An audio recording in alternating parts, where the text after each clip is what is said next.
حضرت ابو ہریرہ رضی اللہ تعالی عنہ سے روایت ہے کہ رسول اللہ صلی اللہ علیہ وسلم نے ارشاد فرمایا، اگر میرے پاس احد پہاڑ کے برابر سونا ہو تو میرے لیے بڑی خوشی کی بات یہ ہوگی کہ 3 راتیں گزرنے سے پہلے اس کو راہ خدا میں خرچ کر دوں، اور میرے پاس اس میں سے کچھ بھی باقی نہ رہے سوائے اس کے کہ میں قرض ادا کرنے کے لیے اس میں سے کچھ بچا لوں۔ جن لوگوں کا یقین اور توکل اللہ کی ذات پر ہوتا ہے ان کا معاملہ کچھ الگ ہی ہوتا ہے۔ وہاں یہ فکر نہیں تھی کہ کل کو کہاں سے آئے گا، بچوں کا کیا ہوگا، بلکہ دنیا کی طرف بالکل رغبت ہی نہیں تھی کہ میرے پاس احد پہاڑ کے برابر بھی سونا آئے تو میرے لیے خوشی کی بات یہ ہوگی کہ 3 راتیں گزرنے سے پہلے اس کو میں اللہ کے راستے میں خرچ کر دوں اور میرے پاس کچھ بھی باقی نہ رہے سوائے اس کے کہ میں قرض ادا کرنے کے لیے اس میں سے کچھ بچا لوں، اپنی ذاتی ضرورت کے لیے نہیں، وہ بھی قرض کی ادائیگی کے لیے۔ عن ابی ہریرہ رضی اللہ تعالی عنہ ان النبی صلی اللہ علیہ وسلم دخل على بلال وعنده صبرة من تمر فقال ما هذا يا بلال؟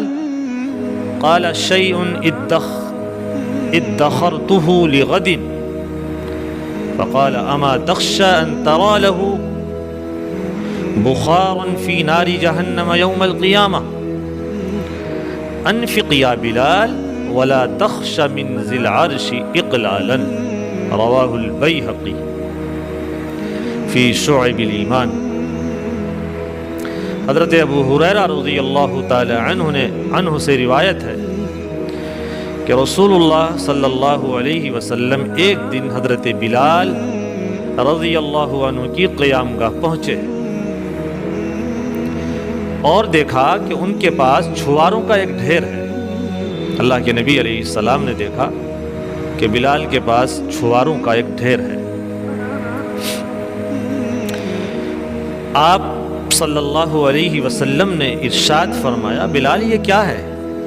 انہوں نے عرض کیا، میں نے اس کو آئندہ کے لیے ذخیرہ بنایا ہے تاکہ مستقبل میں روزی کی طرف سے ایک گونا اطمینان رہے۔ آپ صلی اللہ علیہ وسلم نے فرمایا، بلال کیا تمہیں اس کا ڈر نہیں ہے کہ کل قیامت کے دن آتش دوزخ میں تم اس کی تپش اور سوزش دیکھو؟ اے بلال، جو ہاتھ پاس آئے اس کو اپنے پر اور دوسروں پر خرچ کرتے رہو اور عرش عظیم کے مالک سے قلت کا خوف نہ کرو، یعنی یقین رکھو کہ جس طرح اس نے یہ دیا ہے آئندہ بھی وہ اسی طرح عطا فرماتا رہے گا، اس کے خزانے میں کیا کمی ہے؟ اس لیے کل کے لیے ذخیرہ رکھنے کی فکر مت کرو۔ حضرت بلال رضی اللہ عنہ اصحاب صفہ میں سے تھے جنہوں نے اللہ کے نبی علیہ السلام والی متوکلانہ زندگی کا طریقہ اپنایا تھا۔ ان کے لیے مستقبل کے واسطے غذا کا ذخیرہ کرنا بھی مناسب نہ تھا، اس لیے رسول اللہ صلی اللہ علیہ وسلم نے ان کو یہ ہدایت فرمائی۔ اگرچہ عام لوگوں کے لیے یہ بات بالکل جائز ہے، بلکہ اللہ کے نبی علیہ السلام نے اپنے بعض صحابہ کو بھی اس سے روکا تھا کہ وہ اپنا سارا مال راہ خدا میں خرچ کر دیں اور گھر والوں کے لیے کچھ نہ رکھیں۔ لیکن صحابہ میں سے جن حضرات نے اللہ کے نبی علیہ السلام اور اصحاب صفہ والی خالص توکل کی راہ اپنائی تھی، ان کے لیے اس طرز عمل کی گنجائش نہیں تھی۔ اس لیے حدیثوں سے اس کی بھی اجازت ملتی ہے کہ آدمی اپنے پاس رکھ لے اور اپنے اہل و عیال کے لیے رکھ لے۔ پیچھے آیا تھا کہ سارا مال تم اللہ کے راستے میں دے دو اور گھر والوں کو فقیر بنا کر چلے جاؤ، یہ بھی پسند نہیں ہے۔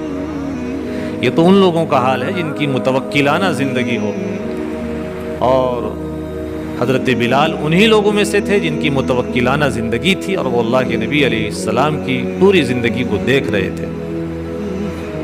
تو یہ بہت اعلیٰ درجہ ہے جس کا توکل اتنا زبردست ہو، اللہ پر یقین اور اعتماد اور توکل، وہ سارا خرچ کر دے اور کل کے لیے ذرا سا بھی بچا کر نہ رکھے۔ اور اس میں باقاعدہ اس کا طرف بھی اشارہ کیا گیا کہ اللہ کا جو بندہ خیر کی راہوں میں ہمت کے ساتھ خرچ کرے گا وہ اللہ کی عطا میں کبھی کمی نہیں پائے گا۔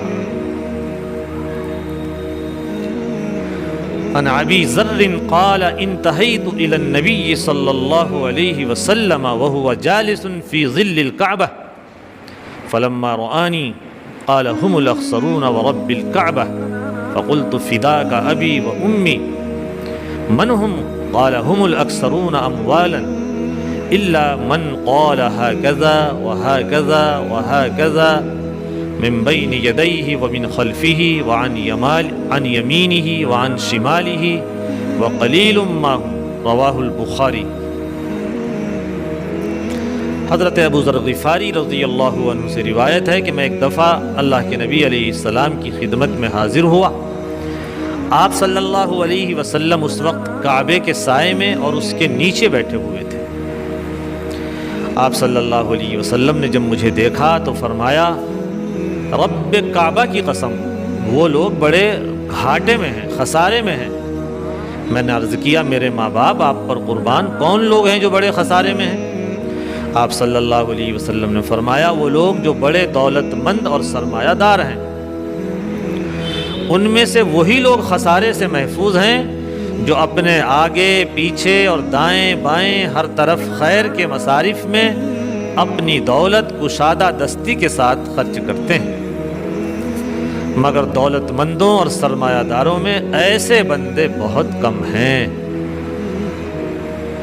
خیر کی جگہوں میں خرچ کرنے والے بہت کم ہیں، گناہ کی جگہوں میں خرچ کرنے والے لوگ بہت ہیں۔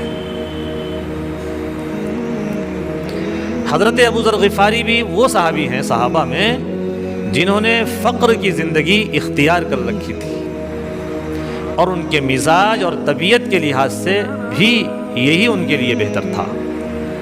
اللہ کے نبی علیہ السلام کی خدمت میں جب وہ حاضر ہوئے تو آپ علیہ السلام نے ان کے اطمینان خاطر کے لیے بیان فرمایا کہ دولت مندی اور سرمایہ داری جو بظاہر بہت بڑی نعمت ہے، دراصل یہ کڑی آزمائش بھی ہے، اور صرف وہی بندے اس میں کامیاب ہو سکتے ہیں جو اس دولت سے دل نہ لگائیں اور پوری کشادہ دستی کے ساتھ دولت کو خیر کے مصارف میں خرچ کریں۔ جو ایسا نہ کریں گے وہ انجام کار بڑے خسارے میں رہیں گے۔